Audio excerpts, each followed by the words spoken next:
लग्नाचे दागिने म्हणजे श्रीमंत पेशवाई दागिने, नाशिकचे सुप्रसिद्ध सराफ मयूर अलंकार सराफ।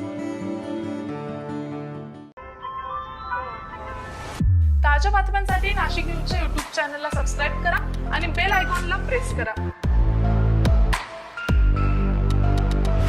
लेक परक्याचं धन असते, वंशाचा दिवा हा मुलगाच असतो आणि अंत्यसंस्काराच्या वेळी मुलींचा काही संबंध नसतो। समाजानं वर्षानुवर्ष जपलेल्या या रूढी, या परंपरा आजही अनेक घरांमध्ये तितक्याच ठामपणे जिवंत आहेत। काही ठिकाणी तर स्मशानभूमीत महिलांचा प्रवेशही अशुभ मानला जातो। पण जेव्हा आयुष्य हे कठीण वळणावर येतं तेव्हा नाती, जबाबदाऱ्या आणि प्रेम यांची खरी परीक्षा सुरू होते। पाहुयात नाशिकमधील एक अशी घटना जी या सगळ्या समजुतींना शांतपणे पण अत्यंत ठामपणे प्रश्न विचारते।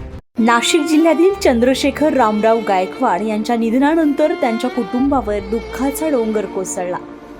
25 मे 2026 रोजी त्यांनी अखेरचा श्वास घेतला आणि घरात शोककळा पसरली। या दुःखाच्या क्षणी एक मोठा प्रश्न कुटुंबासमोर उभा राहिला की पुढील सर्व विधी कोण पार पाडणार।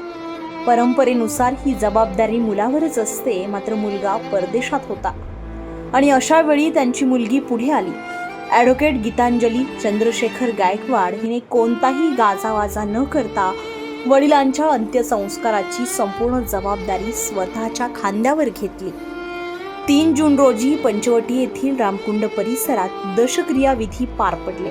अग्निडागापासून ते प्रत्येक धार्मिक विधीपर्यंत गीतांजली ठामपणे उभी राहिली आणि तिने ही प्रत्येक जबाबदारी पार पाडली। पण या सगळ्यातला सर्वात कठीण आणि भावनिक क्षण होता तो म्हणजे मुंडन। कारण एका मुलीसाठी केस म्हणजे केवळ सौंदर्य नसतं, तर तिची ओळख, तिचं व्यक्तिमत्व आणि तिचा आत्मविश्वास असतो।